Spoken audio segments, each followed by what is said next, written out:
Class 12 আজকের ক্লাসে সবাইকে ওয়েলকাম। আমরা আলোচনা করছি হ্যালো অ্যালকিনস হ্যালো অ্যারিনস। আজকে আমরা হ্যালো অ্যারিনস আলোচনা করব।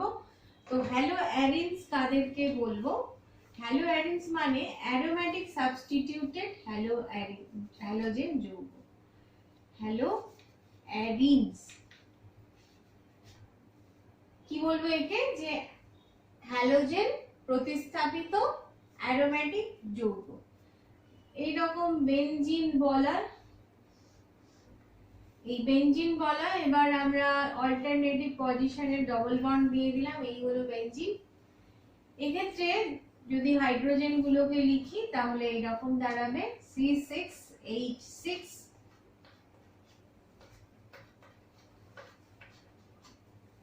এই হলো দু রকমের আমরা দেখতে পাই যৌগ। একটা হচ্ছে বলয়ের মধ্যে যদি একটা হাইড্রোজেনকে অপসারণ করে কোনো হ্যালোজেন যৌগ প্রবেশ করে, তখন এটা হয়ে যাবে বলয়ে প্রতিস্থাপিত হ্যালোজেন যৌগ। আরেকটা হতে পারে যে পার্শ্ব শৃঙ্খলে যদি প্রতিস্থাপন হয়। এই বেনজিন রিং পাই ক্লাউডের জন্য আমরা গোল্লা দিলাম। এবার এখানে CH2Cl এরকম হতে পারে, CH3 পার্শ্ব শৃঙ্খল, সেখান থেকে হাইড্রোজেন প্রতিস্থাপিত হয়ে ক্লোরিন ঢুকেছে। আরেকটা যৌগ CHCl2, এটার নাম কি হয়ে যাবে? এটার নাম হয়ে যাবে বেনজাইল ক্লোরাইড। Benzyl chloride.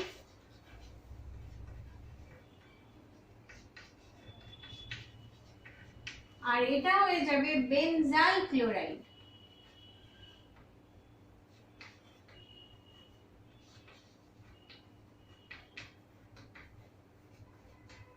দুরকম যৌগ তাহলে আমরা পেলাম, একটা ডাইরেক্ট বলয়ে প্রতিস্থাপন হয়েছে, আরেকটা পার্শ্ব শৃঙ্খলে প্রতিস্থাপন হয়েছে। এবার আমরা এদের নামকরণ কিভাবে করা হয় সেটা দেখব। হ্যালোজেন যৌগগুলোকে যদি একটাই হ্যালোজেন মূলক থাকে, যেমন এটা, কি হবে? প্রথমে হ্যালোজেনের নামটা লিখবো আমরা, তাহলে এটার নাম হয়ে যাবে ক্লোরোবেনজিন। ক্লোরোবেনজিন এই হলো। যদি আই থাকে তো আয়োডোবেনজিন হবে, বিআর যদি থাকে ব্রোমোবেনজিন হবে। তার মানে কিভাবে নামকরণ করছি আমরা? প্রথমে আমরা লিখছি হ্যালোজেনের নাম, তারপরে আমরা লিখছি বেনজিন, এটা একটা। এবার আর এরকমও হতে পারে, যেমন এটা টলুইন, এটা হচ্ছে টলুইন, এখানে যদি Cl থাকে তাহলে কি লিখবো আমরা? ক্লোরোটলুইন, এটা একটা নামকরণ হতে পারে। আর হতে পারে এই পজিশনটাকে অর্থ পজিশন, এটাকে মেটা, এটাকে প্যারা বলে, তাহলে অর্থ ক্লোরোটলুইন, এটাও একটা নামকরণ হতে পারে। আর যদি দু রকমের প্রতিস্থাপন থাকে, যেমন এখানে যদি থাকে, তাহলে আমরা কি করব? আমরা এখান থেকে নাম্বারিং করব। এই কার্বনটা 1 2 3 4, তাহলে নাম হয়ে যাবে কি? 1 ক্লোরো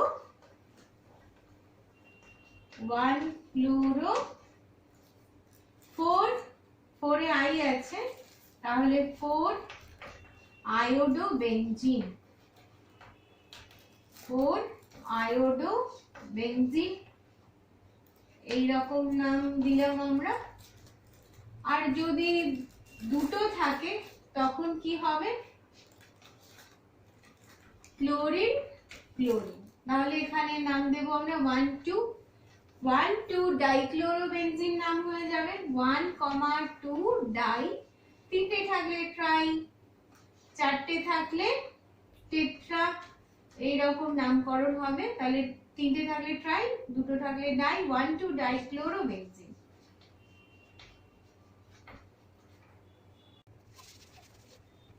বেনজিন বলয়ে যদি অন্য কোনো মূলক যুক্ত থাকে, যেমন যদি CHO যুক্ত থাকে, তখন তাকে আমরা বলবো বেনজালডিহাইড।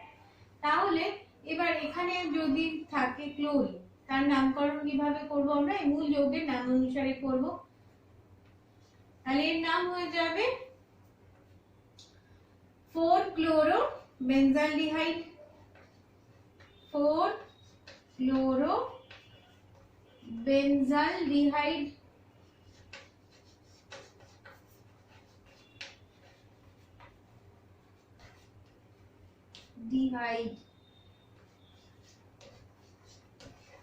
OH থাকলে তাকে আমরা বলি ফেনল। এবার যদি এই পজিশনে থাকে হচ্ছে ব্রোমিন, তাহলে এর নাম কি হয়ে যাবে? 1 2 3 3 ব্রোমোফেনল, 3 ব্রোমোফেনল। আবার যদি NH2 যুক্ত থাকে তখন তাকে আমরা বলি অ্যানিলিন। NH2 একে আমরা বলি অ্যানিলিন। এখানে আমি যদি আই যুক্ত করি এর নাম কি হয়ে যাবে? 4 আয়োডো অ্যানিলিন। এবার আমরা আলোচনা করব সাধারণ প্রস্তুতি বা জেনারেল প্রিপারেশন। প্রথম ধাপ যেটা, সেটা হচ্ছে প্রথম যে প্রসেসটা শিখব সেটা প্রত্যক্ষ হ্যালোজিনেশন। হ্যালোজিনেশন এতে কি করা হবে? বেনজিন C6H6, বেনজিনের মধ্যে যুক্ত করব আমরা একটা লুইস অ্যাসিডের উপস্থিতিতে। লুইস অ্যাসিড অ্যালুমিনিয়াম ক্লোরাইড হতে পারে, FeCl3 হতে পারে, Fe চূর্ণ হতে পারে। এই চূর্ণের মধ্যে আরো অনেক চূর্ণ ব্যবহার করা হয়, যেমন অ্যালুমিনিয়াম চূর্ণ, আয়োডিন চূর্ণ, এসব চূর্ণ ব্যবহার করা হয়। এগুলো হচ্ছে লুইস অ্যাসিড। লুইস অ্যাসিড এই রিঅ্যাকশনে হ্যালোজেনের ক্যারিয়ার হিসেবে কাজ করে, সেই জন্য একে হ্যালোজেন বাহক বলা হয়। অর্থাৎ হ্যালোজেনকে কোথায়? বেনজিন রিং অবধি পৌঁছে দেয় লুইস অ্যাসিড গুলো। তাহলে এখানে আমরা প্রত্যক্ষ হ্যালোজিনেশন রিঅ্যাকশন করছি। বেনজিন দিলাম, AlCl3 FeCl3, Fe চূর্ণ, অ্যালুমিনিয়াম চূর্ণ বা আয়োডিন চূর্ণ, ক্লোরিন দিলাম। আর এই রিঅ্যাকশনটা হবে 310 থেকে 320 কেলভিন উষ্ণতায়। তাহলে কি হয়ে যাবে? বেনজিন বলয়ে ক্লোরিনটা প্রবেশ করবে। এই হলো ক্লোরোবেনজিন উৎপন্ন হলো। এবার আমরা এই রিঅ্যাকশন মেকানিজমটা দেখে নেব। প্রথম ধাপে কি হবে? প্রথম ধাপে অর্থাৎ স্টেপ 1, তাতে উৎপন্ন হবে ইলেকট্রোফাইল উৎপন্ন হবে। ইলেকট্রোফাইল উৎপন্ন হচ্ছে, সেটা হচ্ছে প্রথম ধাপ। তো ClCl বন্ড প্লাস AlCl3 কি হয়ে যাবে? এই অ্যাটাক হয়ে যাবে এই বন্ড দিয়ে এখানে। তাতে আমরা যেটা পাবো সেটা Cl delta plus AlCl4 delta minus. এই হয়ে গেল ইলেকট্রোফাইল। আমার বোর্ডটা ছোট, তো মুছে আমরা স্টেপ 2 তে যাব। স্টেপ 2 তে হবে যেটা সিগমা কমপ্লেক্স গঠন হবে। স্টেপ 2 তে কি হবে? সিগমা কমপ্লেক্স উৎপন্ন হবে। তাহলে বেনজিন রিং, এই হলো আমার বেনজিন রিং, এখানে বন্ড। আর আমার যে ইলেকট্রোফাইল সেটা Cl Al, এই বন্ডটা কমপ্লিট নয়, AlCl4, এটা ডেল্টা প্লাস ডেল্টা মাইনাস। তো এই বন্ডটা দিয়ে অ্যাটাক হবে, হলে আমরা যে সিগমা কমপ্লেক্সটা পাবো সেটা এই রকম, এখানে প্লাস হয়ে যাবে। এই রিঅ্যাকশন মেকানিজম গুলো সবার ক্ষেত্রে প্রায় একই রকম হবে, মাথায় একবার যদি ঢুকে যায় আমরা সব রিঅ্যাকশন মেকানিজম লিখতে পারবো। এইভাবে ক্লোরিনটা যুক্ত হয়ে গেল। এবার যেটা হবে, এই হাইড্রোজেনটাকে ফ্রি করে আবার অ্যারোমেটিসিটি রিগেইন করবে। অর্থাৎ এখানে তো অ্যারোমেটিক ক্যারেক্টার নষ্ট হয়ে গেছে, তবু এর স্টেবিলিটি আছে। এগুলো আমরা রিঅ্যাকশন ইন্টারমিডিয়েট ক্লাস 11 এ শিখেছি। এর রেজোনেন্স স্টেবিলিটি আছে এই সিগমা কমপ্লেক্সের। নেক্সট ধাপে কি হবে? তাহলে এই হাইড্রোজেনটাকে চলে যাবে এবং সে এর অ্যারোমেটিসিটি রিগেইন হবে, অর্থাৎ অ্যারোমেটিসিটি পুনরুদ্ধার হবে। তো নেক্সট স্টেপে কি দেখতে পাবো আমরা? অ্যারোমেটিসিটি পুনরুদ্ধার করবে,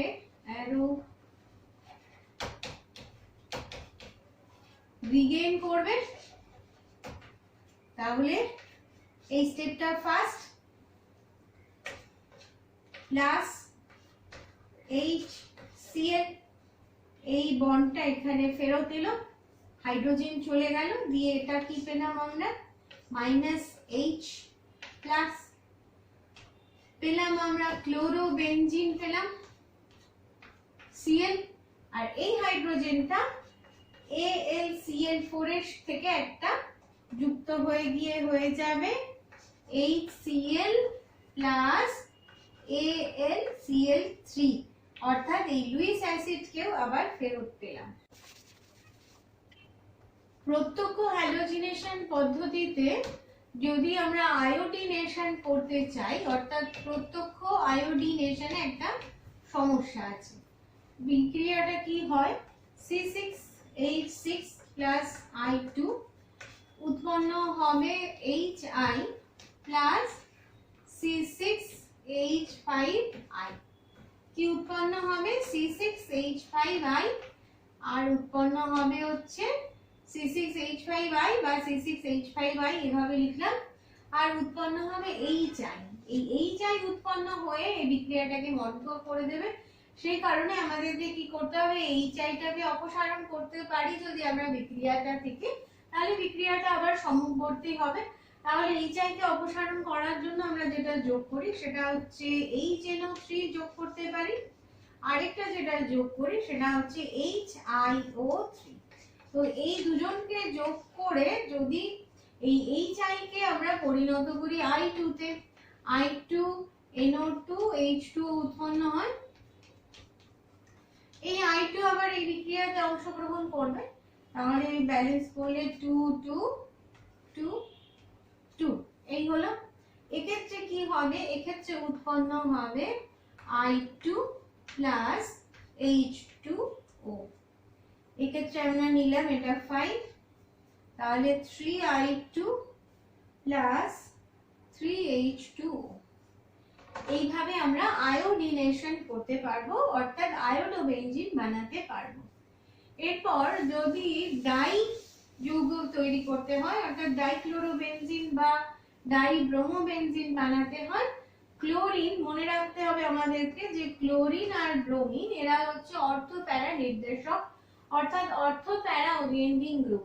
তার মানে ক্লোরিন বা ব্রোমিন যদি রিঙে থাকে অলরেডি, তাহলে আরেকটা যে গ্রুপ আসবে সেটা কোথায় ঢুকবে, সেটা হয় অর্থতে ঢুকবে, না হয় প্যারাতে ঢুকবে।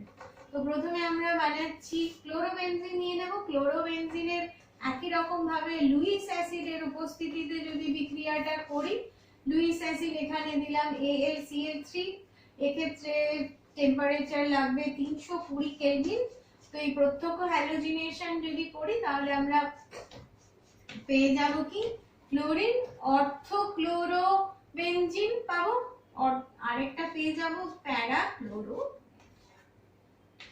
ক্লোরো, এইটা প্যারা। এই হলো।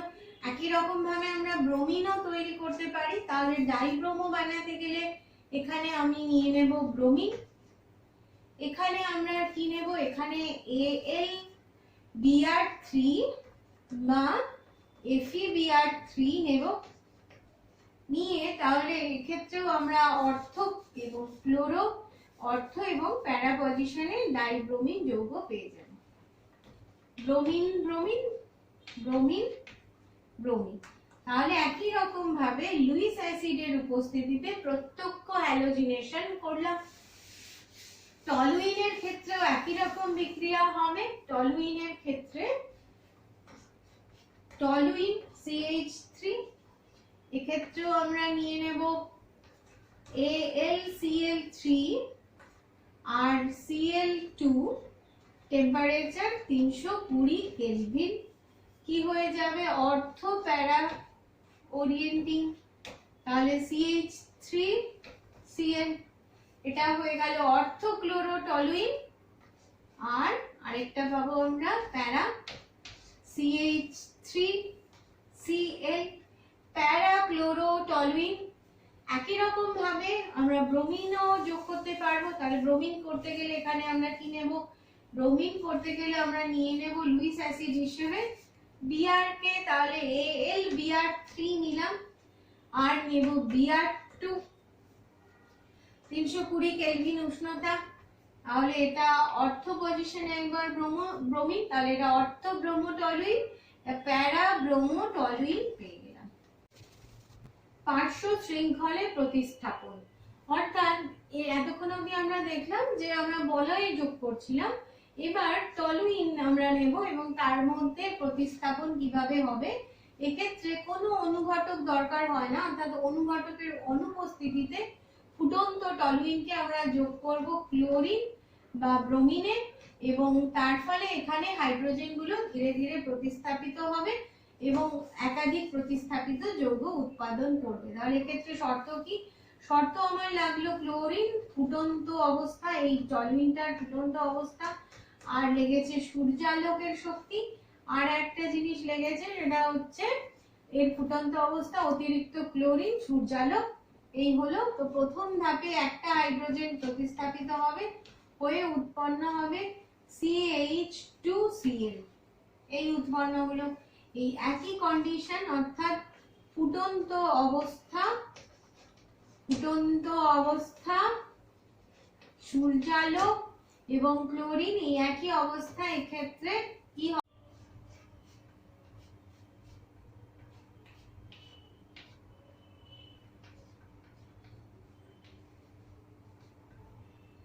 এরপর এই আরেকটা হাইড্রোজেন প্রতিস্থাপিত হবে এবং একই কন্ডিশন, সূর্যালোক, অতিরিক্ত ক্লোরিন, ফুটন্ত অবস্থা, উৎপন্ন হবে ট্রাইক্লোরো বেনজিন, CCl3 হয়ে গেল। তাহলে এখান থেকে এই হাইড্রোজেনটা ক্লোরিন দিয়ে প্রতিস্থাপিত হলো, তিনটে ক্লোরিন দিয়ে প্রতিস্থাপিত হলো। যদি পার্শ্ব শৃঙ্খল থাকে, অর্থাৎ একাধিক কার্বন থাকে, এক্ষেত্রে কি হবে? এক্ষেত্রে এই কার্বনটা প্রতিস্থাপিত হওয়ার আগে এই কার্বনের সাথে যুক্ত হাইড্রোজেন প্রতিস্থাপিত হবে। কন্ডিশন একই, ক্লোরিন, সূর্যালোকের শক্তি, আর লাগছে 273 কেলভিন উষ্ণতা, তাতে উৎপন্ন হবে প্রথম ধাপে একটা হাইড্রোজেন প্রতিস্থাপিত হবে CCl3। এর নাম আমরা এইভাবে করতে পারবো 1 2। তাহলে 1 2 ক্লোরো 2 ফিনাইল ইথেন, এখান থেকে নাম্বারিং করলেই ভালো হবে। এটা 1 2, তাহলে 1 ক্লোরো 1 ফিনাইল ইথেন। নেক্সট স্টেপে কি উৎপন্ন হবে? কন্ডিশন একই, সেম কন্ডিশন, ক্লোরিন, সূর্যালোকের শক্তি, আরেকটা হাইড্রোজেন আছে এখানে আরেকটা হাইড্রোজেন আছে, সেই হাইড্রোজেনটাও প্রতিস্থাপিত হবে, হয়ে উৎপন্ন হবে CCl2CH3। এবার আমরা দেখব যে ক্লোরিন বা ব্রোমিন অর্থাৎ হ্যালোজেন যদি বেনজিন রিং এ থাকে কিভাবে সেটা অর্থ প্যারা ওরিয়েন্টিং হচ্ছে। এই হচ্ছে আমার রিং, এখানে ক্লোরিনের লোন পেয়ার, এই লোন পেয়ারটা এখানে আসবে, এই বন্ডটা খুলে যাবে, খুলে গেলে যেটা আমরা পাবো সেটা হচ্ছে এখানে ডবল বন্ড হলো, তাতে Cl+, এখানে বন্ড আছে, এই বন্ডটা ভাঙার জন্য এটা হলো মাইনাস, এখানে বন্ড আছে। এর পরের স্টেপে কি হবে? এই মাইনাসটা এখানে পড়বে এবং এইটা খুলবে, তাতে আমরা যেটা পাবো সেটা হচ্ছে ডবল বন্ড Cl+। তাহলে আমরা কি দেখতে পাচ্ছি? অর্থ এবং প্যারা পজিশনে ইলেকট্রন আধিক্য আছে, সেই কারণে এরা অর্থ প্যারা ওরিয়েন্টিং। আর টলুইনের ক্ষেত্রে মিথাইলের +I ইন্ডাকটিভ এফেক্ট আছে। এটা টলুইন, এই CH3 গ্রুপের +I ইন্ডাকটিভ এফেক্ট আছে। +I এফেক্ট মানে ইলেকট্রন ডোনেটিং ইন্ডাকটিভ এফেক্ট, এবং সেক্ষেত্রেও অর্থ এবং প্যারা পজিশনে ইলেকট্রনের আধিক্য বেশি হচ্ছে। তার ফলে টলুইনও অর্থ প্যারা ওরিয়েন্টিং হচ্ছে ইলেকট্রোফিলিক সাবস্টিটিউশনের ক্ষেত্রে, অর্থাৎ ক্লোরিন বা ব্রোমিন যখন যুক্ত হচ্ছে তখন এই পজিশনে বা এই পজিশনে যুক্ত হচ্ছে। ডায়াজোনিয়াম লবণ থেকে কি করে আমরা ক্লোরোবেনজিন পাবো? ডায়াজো লবণ C6 H5N2Cl, N2 plus Cl minus, এটা হচ্ছে ডায়াজোনিয়াম লবণ। এর মধ্যে আমরা যদি CuCl HCl দিই তাহলে পেয়ে যাব C6H5Cl। এটাকে বলে স্যান্ডমেয়ার বিক্রিয়া। খুব ইম্পর্টেন্ট এই বিক্রিয়াটা, স্যান্ডমেয়ার বিক্রিয়া। কিভাবে পেলাম তাহলে? ডায়াজোনিয়াম লবণের মধ্যে CuCl HCl দিলাম। আবার যদি CuBr HBr দেওয়া যায় তাহলে কি হবে? তাহলে ব্রোমোবেনজিন হবে। C6H5Br সাথে কি উৎপন্ন হবে? N2 উৎপন্ন হবে আর Cl মাইনাস উৎপন্ন হবে, এক্ষেত্রে উৎপন্ন হবে N2। এই হলো স্যান্ডমেয়ার বিক্রিয়া। স্যান্ডমেয়ার বিক্রিয়া আমরা এটা দিয়েছি Cu প্লাস, এখানে আছে Cu plus Cl minus. Cu প্লাসের পরিবর্তে যদি আমরা দিই Cu চূর্ণ তখন বিক্রিয়াটা হয়ে যাবে গ্যাটারম্যান বিক্রিয়া। তাহলে নেম রিঅ্যাকশন হিসেবে এটা বেশ ইম্পর্টেন্ট। আর আমরা যেটা দেখছি যে আমরা ক্লোরোবেনজিন উৎপন্ন করতে পারছি, তাহলে গ্যাটারম্যান বিক্রিয়া কি করব? ডায়াজোনিয়াম লবণ C6H5N2Cl এর মধ্যে আমি দেব Cu চূর্ণ আর HCl এবং হিট, তাহলে কি উৎপন্ন হয়ে যাবে? C6H5Cl। যদি Br দিই, কি দেখছি? Cu দিলাম, HBr দিলাম, ডেল্টা দিলাম, ডেল্টা মানে হিট, উৎপন্ন হয়ে যাবে C6H5Br। এবার আমরা যেটা দেখলাম স্যান্ডমেয়ার বিক্রিয়া, তার থেকে Cu প্লাস কে পরিবর্তন করলাম, Cu চূর্ণ দিলাম, হয়ে গেল গ্যাটারম্যান বিক্রিয়া। বোল্জ স্কিম্যান বিক্রিয়া, এই পদ্ধতিতে আমরা কি উৎপন্ন করি? ফ্লুরোবেনজিন। কি করতে হবে তাহলে? প্রথম ধাপ C6H5N2Cl, এতে আমরা দেব HBF4 দিলে যেটা হয়ে যাবে ডায়াজোনিয়াম লবণে N2 প্লাস Cl মাইনাস দিলে কি হয়ে যাবে? C6H5HBF4 মাইনাস, এখানে N2 প্লাস BF4 মাইনাস হবে, N2 প্লাস BF4 মাইনাস। এবার এতে যদি হিট দেওয়া হয় উৎপন্ন হবে ফ্লুরোবেনজিন। তাহলে একে হিট দিলে কি পাবো? C6H5F। এই হলো ফ্লুরোবেনজিন উৎপন্ন করার পদ্ধতি। তখন বিক্রিয়ার নাম হয়ে গেল বোল্জ স্কিম্যান রিঅ্যাকশন। এরপরে আয়োডোবেনজিন স্যান্ডমেয়ার রিঅ্যাকশনে কি করব? স্যান্ডমেয়ার রিঅ্যাকশনের পরিবর্তে এক্ষেত্রে যদি Ki দিয়ে হিট করা হয় তাহলেই আয়োডোবেনজিন পাওয়া যায়। Ki দিয়ে হিট করলেই পাওয়া যাবে আয়োডোবেনজিন। ডায়াজোনিয়াম সল্ট থেকে আয়োডোবেনজিন পেয়ে গেলাম প্লাস KCl। এই হলো হান্সডিকার বা হুন্সডিকার অলরেডি করে নিয়েছি, 11এও করেছি, এই চ্যাপ্টারের শুরুতেও করেছি আমরা। এক্ষেত্রে কি করা হয়? এক্ষেত্রে সিলভার লবণ, ফ্যাটি অ্যাসিডের সিলভার লবণ, তো এখানে আমরা অর্গানিক ফ্যাটি অ্যাসিড নিলাম, কার্বক্সিলিক অ্যাসিড, তার সিলভার লবণ, এর মধ্যে যদি দেওয়া যায় কার্বন টেট্রাক্লোরাইডে দ্রবীভূত ব্রোমিন, তাহলে এখান থেকে CO2 আর AgBr বেরিয়ে গিয়ে উৎপন্ন হবে Br। তখন আমরা এটাও দেখেছিলাম যে ব্রোমিনের ক্ষেত্রে এটা উপযুক্ত, ক্লোরিনের ক্ষেত্রে খুব কম উৎপন্ন হয়, আর আয়োডোবেনজিনের ক্ষেত্রে এই একই রিঅ্যাকশনে এস্টার উৎপন্ন হয়। তাহলে এই হয়ে গেল আমাদের জেনারেল প্রিপারেশন অফ হ্যালো অ্যালকেনস, না এটা হ্যালো অ্যারিনস করছি আমরা। তাহলে আজকের ক্লাস এই পর্যন্তই। মন দিয়ে সব বিক্রিয়াগুলো দেখতে থাকো, তাহলেই কিন্তু সব বিক্রিয়া সহজ হবে, না হলে তো মাথার উপর দিয়ে চলে যাবে, কঠিন মনে হবে। মন দিয়ে পড়াশোনা সবাই করতে থাকো।